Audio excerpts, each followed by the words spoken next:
All right, defense. Yeah. So who you like on there, man? Who's your guy? That's Highsmith. Ooh. It's got to be Highsmith. Ooh, talk to me. I like your energy. Well, your it's energy. either or if he gets a contract. If you get the contract, prove that you're worth the money. You better talk your talk. Talk your if talk, you don't Deke. get the contract, prove that you're worth the money. Deke, you better talk your talk, Deke. Yeah, prove that last year. I don't think it was a fluke. I think I'm with he's you. still going to get double digits again this year. But yeah, prove that. It's tough because if TJ's healthy, I was going to say prove that you could be your own man. It's never going to be the You're case. never going to be your own man. TJ's opposite. You're never going to be your own man. Not here in Pittsburgh with TJ. Yeah. But prove like Tomlin said you are. Like be that elite Robin. Yeah. Just be a double-digit sack guy. Like make sure that we are the best edge rushing duo in the league, and just do what you can do. Like do what you're capable of. Nah, respect, man. Respect. That's funny you said that because literally, those are my two. I have two names. Highsmith is one because what you said. If you get the contract, can you live up to it? If you don't get the contract, can you prove that you're actually worth that? That you're not just a flash in the pan. That you are legitimately a double-digit plus guy, not a 6 to 8 type guy. Because they're very different. Both you need, but they're very different. But since you went Highsmith, I'm going to go to my other guy, Larry Ogunjobi. And the reason Larry is this. Number one, he got paid, right? So whenever you get paid, we know expectations come with that. But the thing that stems from it is you're repeating in this defense. This is the first time you've repeated in the defense for the past, 3 years? You've been in all seriousness, it's not a negative, but he hasn't repeated the defense. You've been everywhere. You've been dope, but you learn a new defense here. You learn a new defense here. I'm banking on you having to not worry about learning a new defense, and now you just get to get and he should be healthy and now. grow. Absolutely. You remember when we got him in last year? He was coming off of a foot injury, foot surgery, which was why we even had the opportunity to get him at the price point. So when I think of those things, I'm like, everything is screaming that you're ready to take that next step. And Cam Hayward, right? When I think of Cam, I'm like, Cam, you're older now. You're still balling. But, Larry, we just paid you because we're trying to see, can you be the guy that will ultimately push him out that door? That will ultimately say, Cam, you don't got to be Batman no more. We got this young guy. We tried it with Tua, flirted with it at times. We know it ultimately didn't work out. Since then, we've drafted a DeMarvin Leal. We done brought in a Loudermilk. We done brought in who'd you say? Ben. Yeah, Ben. Excuse me on that. So it's like we go down the list of, all right, is this guy capable? Can he be the guy? Can that be the guy? But we feel like we found a guy in you.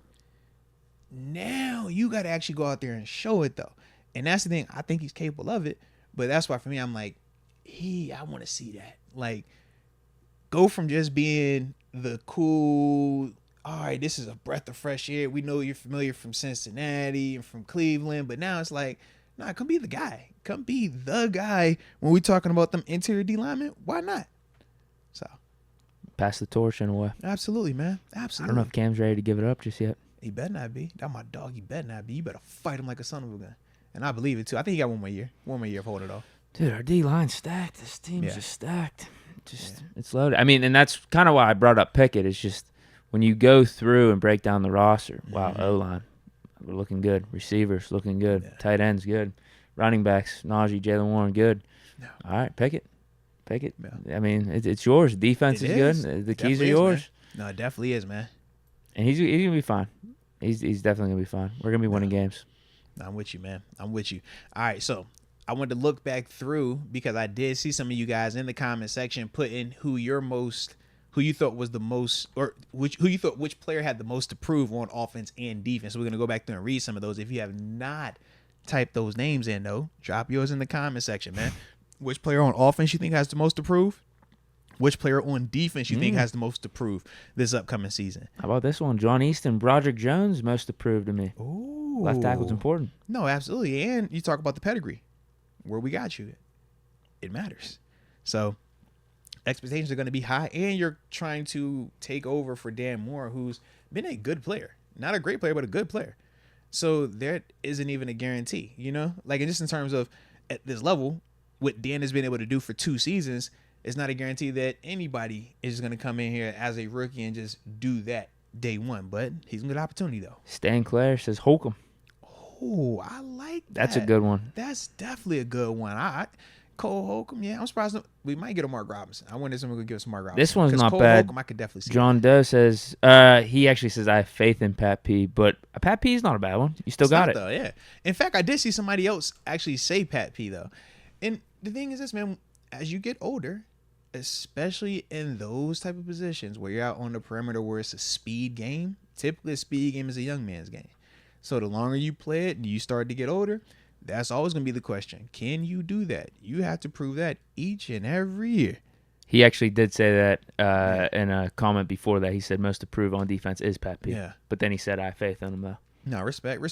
I got faith in him as well, man. I think his smarts are going to always help his game age like fine wine. Because his athleticism, that's going to fade. The longer you play, that goes away. But when you are able to just understand the game on a high level between the ears, man, it just makes it a lot easier because now you don't have to win with your speed. You win with your position. Instead of me racing you 5 yards, I'm going to just align at 5 yards. You know what I mean? Instead of me trying to beat you across my face, I'm going to just align with inside leverage. It's certain things like that Pat just naturally is going to be able to continue to do. That's going to continue to help him out, man. But I do agree, though. Because, Carl has the hometown heroes, Kenny and Porter. Oh, the hometown heroes. Obviously, a lot more riding on Kenny. Peasy Jr., he's going to have it just because of who he is, where he was drafted, obviously team he played for, stuff like that. But, they both got action. They definitely both got action. Porter, I think, will probably be more like year 2, year 3. That's what I was Can you saying, be our yeah. franchise corner? Because I feel like right now, it's just like, we're going to ease you into this thing. We don't have to throw you out there because we got Pat P, we got Levi, we got Channing Sullivan. Those are 3 dudes that have started multiple games in this league and have played at a good level, really good level. The homie Kel, I'm going to say Pickens. I want to see him show that he is him. Oh, you right. I mean, because we've heard AB speak on this in the past, and we're not going to bring him up a ton today. But maybe when we was doing the whole Juju, and he talked about it multiple times. Like, not everybody can be that guy. It's a difference. We're not going to call it the nickname, but it's just a difference, man, when you're asked to be the guy. So we're going to see, man. I'm with you, though. I do think that Pickens is more than capable, and I think he will do it. But, yeah, you got to see it, though. Definitely got to see it. Philip Hopkins got Cam on the hot seat. Cam is only because of his age every year going forward. Yeah. About to say, every time I look, I'm like, bro, you need that just for men in the front, bro. You got to get that gray out. That gray make you look a lot older than what you really are, Cam. That gray, how you thinking Cam 40? You're like, Cam, you 40 with like 5 kids, man. Like, bro, why is so gray in here? And he just don't care. But he's so playful. I'm like, yo, how you so playful with all that gray hair on you, man? The things don't match. All right? Make it all non-gray. It'd be good. But I get you, though, man. I definitely get you. Rod Douglas got Dan Moore Jr. Prove that you could still be a starter in this league. The way you do that is by beating out Broderick. They're going to give him an opportunity. Trust me, he's going to get an opportunity and benefit of the doubt. But you know what you've seen these past 2 seasons. You know the people that you have faced these past 2 seasons. He hasn't experienced that. So you got to be walking with confidence. Absolutely. But that's going to be dicey. He going to fight for it. He going to fight. This ain't a or bad does he move one. to right? Who? I think that might be more of a conversation next year when Chooks could be a cap casualty. Respect. Because, I think if we cut Chooks 2024 offseason, we could save some money. Yeah. I would say don't. And then don't make it and then you can move Dan Moore over there, get him on his final year from his rookie deal, I believe. This one's pretty good. Braden Riot says, I think the coaches have the most approved. We got the roster there. No reason not to succeed with this type of talent. I like that one. I mean, especially on offense. When you talk Canada, we know there's a lot of, stuff riding him, his performance, the development of Kenny and stuff like that. But then on defense, when you talk TA, this is a stacked defense, so to speak. I mean, we got talent at all 3 levels. And we feel good, as a whole about where we're at. So I'm with that. I mean, that's a little bit of a loophole to the question. It is. We said both offense and defense, but but if we break it down to coordinators, unless you throwing Coach T in there too. Coach T got a lot to prove to you this year, man? No, not to me personally, but I have been saying this. I do think, like, this season, the we gotta win, consequential man. seasons. Yeah, these are, I think, the indictment on him. Tomlin as being, like, the coach and putting coaches and just building a program in place, because I think everything up to this point, he had Ben, he had kind of his coordinators picked too, like Canada, Austin, Kenny, like, these were all Tomlin's guys. Yes. So I think from that standpoint, yes. Yeah, I'm with you. No, I do agree with you on that. That's specifically the areas too, because it is post 7 era, post Kevin Colbert era, post all of that. No Keith Butler, who was essentially an extension of Dick LeBeau, because of that's what he came up under, and that was what he had, was in for so long.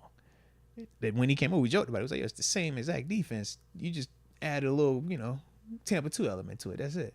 But yeah, you're right, man. So I like that. I have faith. I'm happy Tomlin's our coach. Me too. Like, I wouldn't want any other guy taking on this task over the next, like, decade. I'm with you. Of bringing in the new era. Definitely with you.